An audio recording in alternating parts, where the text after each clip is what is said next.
Today, together with Paja Chermak, we've recorded another video for you, this time about hemp seeds. We'll talk about their benefits, how to use them, who they're suitable for, and on the other hand, who should avoid them. So definitely check it out and share it. We're looking forward to seeing you. Dad? Wow, Paja, what are we chewing on here? Wow, Paja, this is really good. Can you tell us something about hemp seeds? Well, Jasnoshka, I'd be happy to. Actually, hemp seeds are obtained from the inflorescences of the female hemp plant. Let's show the viewers what it looks like. It's actually made up of a hard protective shell and a substantial oily core.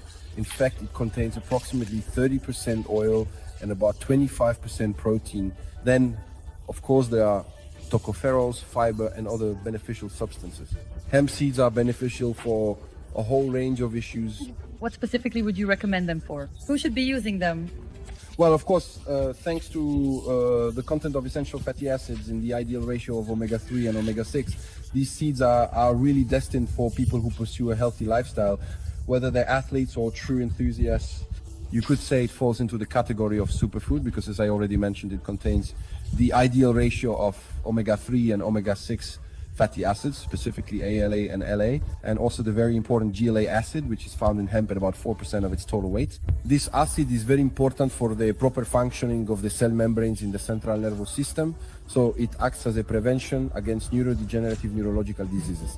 Among other things, of course, these essential fatty acids that are found in oils, or more precisely in the oil contained in the seeds, are actually beneficial for people with high blood pressure or with cholesterol and triglyceride issues.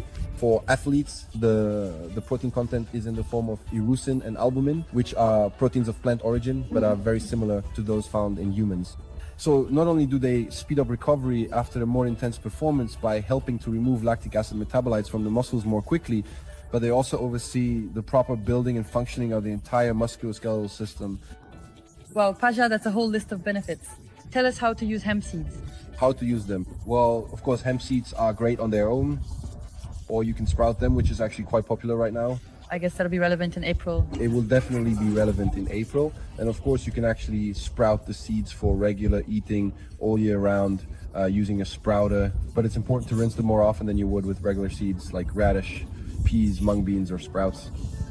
They're also great in yogurt, where you into the mind. Exactly.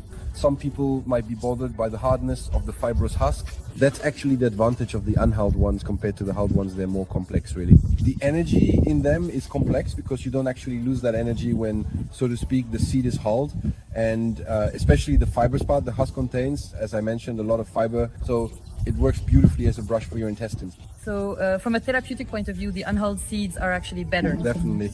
No, they're not as tasty, and they quite often they can get stuck in your teeth, but as I said, you can solve that either by soaking them a little beforehand, or if you add them to yogurt and go about your morning routine, they'll nicely absorb the moisture from the yogurt and won't be as monotonous in your breakfast as the hulled ones. And most importantly, you can make excellent hemp milk from them, which has a lot of beneficial effects, whether it's the high content of essential fatty acids, proteins, and of course, hemp seeds, like all hemp food, have detoxifying and decontaminating properties, so they help rid the body of toxins and even heavy metals.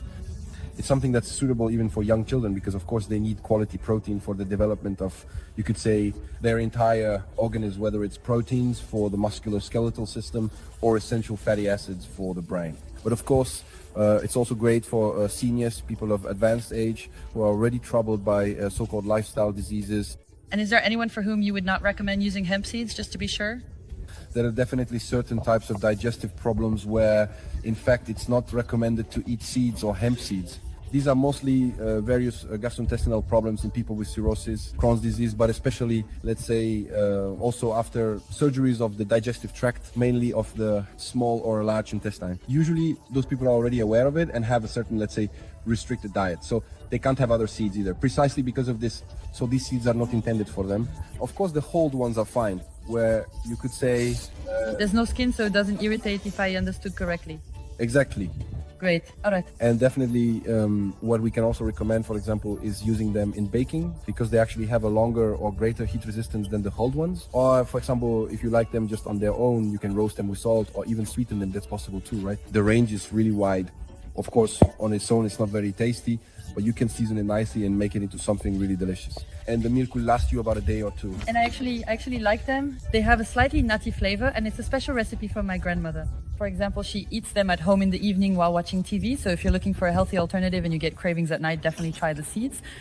Farhad, thank you so much for the interview, and we'll talk again next time. Take care. Bye, Kobilka. See you.